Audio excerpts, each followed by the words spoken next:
Assalamualaikum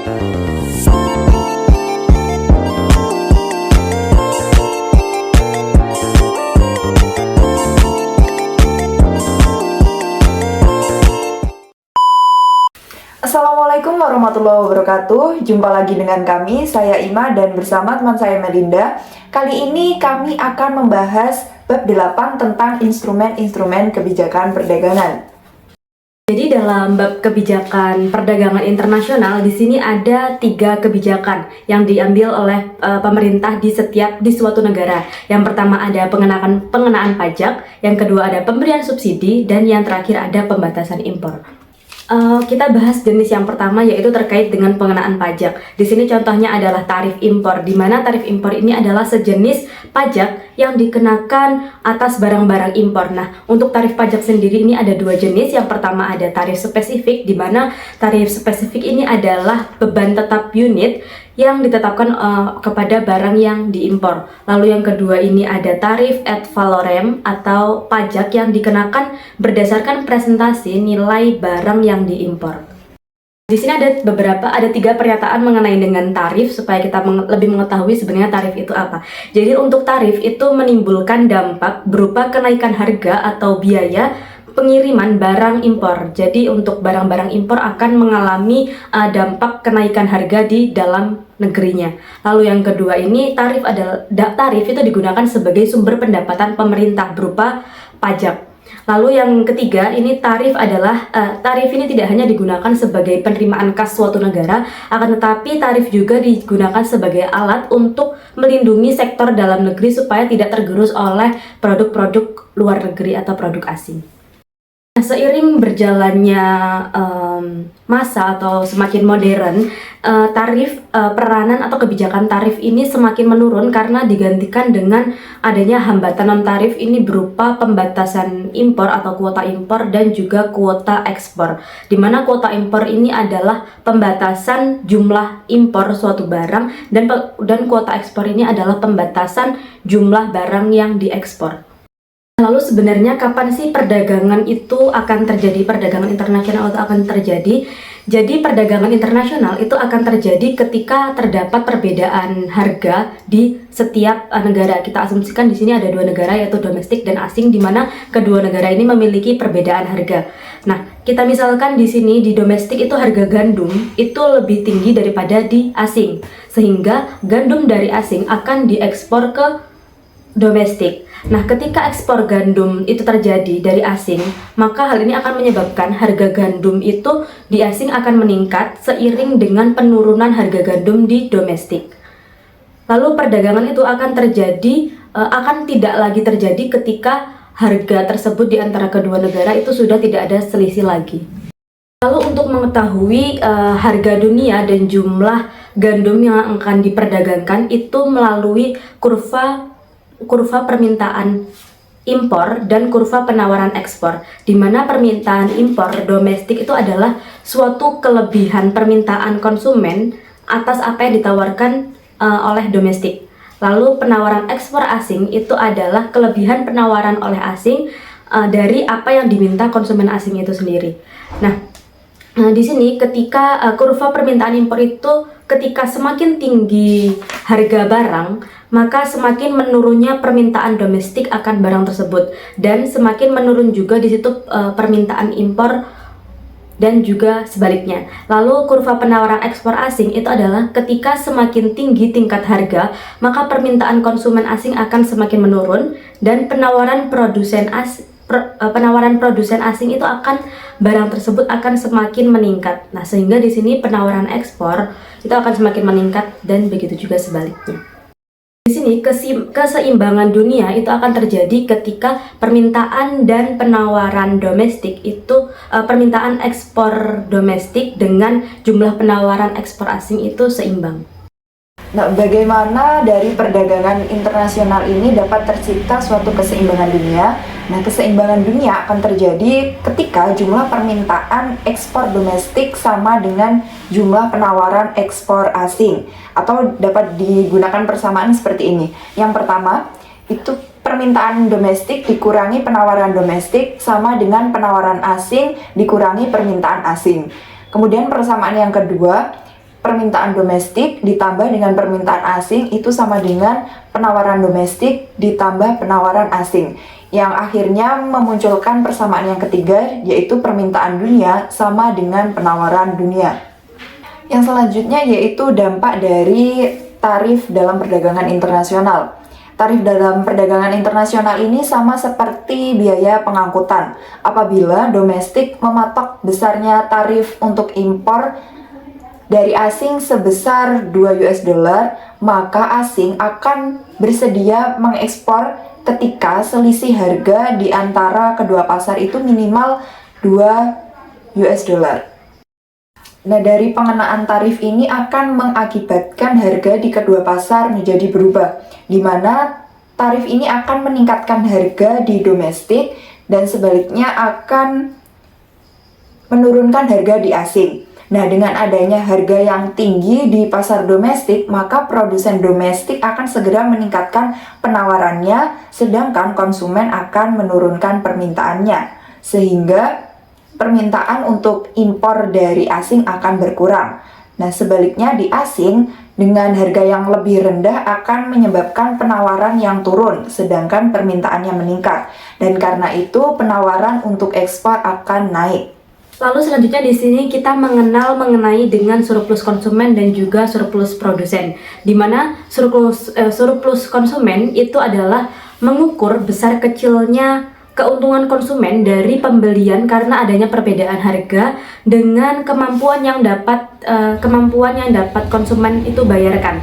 Jadi misal konsumen akan bersedia membeli di sini konsumen itu akan bersedia membeli lebih banyak barang selama harganya itu lebih kecil dari uang yang mereka mampu untuk bayarkan. Nah, sehingga di sini kita misalkan apabila konsumen itu memiliki kemampuan membayar sebesar A, maka semakin kecil tingkat harga, maka kemampuan membelinya itu akan semakin tinggi dan di sini surplus konsumennya itu akan semakin besar. Yang selanjutnya yaitu surplus produsen, di mana ini adalah mengukur lebih tingginya tingkat harga sesungguhnya yang dapat diterapkan produsen dibanding dengan kemampuan yang diperkirakan sebelumnya. Misalkan di sini produsen memiliki kemampuan menjual barang dengan harga sebesar 2 US dollar. Nah, apabila produsen dapat menjual barang tersebut dengan harga di atas 2 US dollar tersebut, maka produsen akan meraih surplus produsen. Selanjutnya di sini kita membahas mengenai biaya dan manfaat tarif bagi negara pengimpor. Jadi, tarif itu akan meningkatkan harga di dalam domestik. Nah, ketika tarif ini diberlakukan, maka hal ini akan menyebabkan terjadinya surplus terhadap produsen atau surplus produsen. Dan ketika hal ini terjadi, maka di sini produksi itu akan meningkat, penawaran pun juga akan meningkat, dan di sini konsumen domestik itu akan mengalami kerugian. Nah, setelah itu permintaan konsumen dalam negeri pun itu akan menurun karena mahalnya produk yang diimpor dari suatu negara. Nah, di sini pemerintah akan diuntungkan sebesar dengan tarif yang dikalikan dengan tarif yang diberlakukan dengan dikalikan jumlah barang yang diimpornya. Nah, di sini besar kecilnya keuntungan itu akan diperoleh bergantung pada besarnya tarif yang ditetapkan oleh suatu negara tersebut. Nah, adanya tarif itu akan menurunkan, justru di sini adanya tarif itu akan menurunkan kesejahteraan bagi masyarakatnya itu karena barang yang diimpor oleh suatu negara tersebut akan dijual lebih mahal di dalam negaranya sendiri. Yang selanjutnya yaitu dampak tarif secara neto terhadap kesejahteraan. Yang pertama adalah disebut kerugian piu produksi, yang mana adanya tarif membuat harga impor tinggi, itu pasti, sehingga produsen domestik akan memproduksi terlalu banyak barang, yang pada akhirnya tidak semua barang dapat dijual dan meraih keuntungan. Yang kedua yaitu kerugian piu konsumsi, di mana adanya tarif dapat membuat harga impor tinggi sehingga konsumen domestik akan mengkonsumsi lebih sedikit barang. Yang ketiga yaitu keuntungan nilai tukar perdagangan. Adanya tarif yang diberlakukan oleh domestik akan mendorong asing untuk menurunkan harga barang ekspornya, sehingga akan memperbaiki nilai tukar perdagangan domestik. Namun pada dasarnya tarif secara neto ini tidak memberikan keuntungan untuk negara yang kecil karena harga yang ditentukan oleh negara yang kecil tidak akan mempengaruhi harga dalam perdagangan internasional. Oke, selain dari kebijakan perdagangan berupa tarif, di sini juga ada kebijakan perdagangan internasional yaitu berupa subsidi ekspor. Di mana subsidi ekspor ini adalah pembayaran oleh pemerintah dalam jumlah tertentu kepada perusahaan yang rajin menjual barangnya ke luar negeri. Jadi pemerintah akan memberikan subsidi kepada perusahaan tersebut. Lalu jika pemerintah memberikan subsidi ekspor, itu berarti negara akan mengekspor barang sampai batas selisih harga domestik dan harga luar negeri itu sebesar nilai subsidinya. Nah, di sini apabila negara pengekspor itu meningkatkan harga barang, akan tetapi di negara pengimpor itu justru harganya diturunkan, maka hal ini akan menyebabkan besarnya kenaikan harga lebih kecil daripada subsidinya, di mana negara pengekspor konsumen itu akan mengalami kerugian, sedangkan produsen itu akan diuntungkan. Nah, bagaimana dengan pemerintah? Jadi dengan kondisi seperti itu, pemerintah akan dirugikan karena pemerintah harus mengeluarkan dana subsidi untuk masyarakatnya agar masyarakatnya sendiri itu dapat mengkonsumsi barang yang diekspor. Nah, selain merugikan konsumen dalam negeri atau konsumen domestik, pemberian subsidi ini justru juga akan memperburuk nilai tukar perdagangan. Nah, hal ini akan mengakibatkan turunnya harga ekspor di pasar luar negeri. Setelah membahas dua kebijakan perdagangan internasional, tarif dan juga subsidi ekspor, di sini selanjutnya kita membahas kebijakan perdagangan internasional berupa kuota impor, di mana kuota impor ini adalah pembatasan secara langsung jumlah barang yang diimpor. Jadi suatu negara itu akan membatasi jumlah barang yang diimpornya. Nah, di sini asumsinya kuota impor itu akan membatasi kuantitas impor tanpa meningkatkan harga di domestik. Jadi diasumsikan bahwa dengan adanya kuota impor itu barang-barang yang diimpor itu akan terbatas, sedangkan harga barang di domestiknya itu tidak akan berpengaruh, tidak akan menjadi mahal. Akan tetapi kenyataannya pembatasan impor itu selalu meningkatkan harga yang diimpor di pasar di dalam negeri itu sendiri. Jadi pada kenyataannya di sini pembatasan impor itu selalu meningkatkan harga di domestiknya. Nah, pembatasan impor itu akan menyebabkan harga barang impor di dalam negeri menjadi sangat tinggi, sama seperti kebijakan tarif yang sebelumnya. Nah, namun perbedaannya di sini penerapan kuota impor ini membuat pemerintah justru itu tidak memperoleh pendapatan. Berbeda dengan yang tarif tadi, bahwa tarif itu akan membuat pemerintah itu mendapatkan pendapatan dari adanya pajak. Sedangkan kuota impor ini, pembatasan kuota impor, justru pemerintah itu tidak akan mendapatkan keuntungan. Lalu dengan adanya kuota impor ini sebenarnya siapa sih yang diuntungkan? Jadi dengan adanya kuota impor ini yang diuntungkan justru adalah pemegang lisensi, di mana mereka bisa menjual produk impor di dalam negeri itu dengan harga yang sangat tinggi.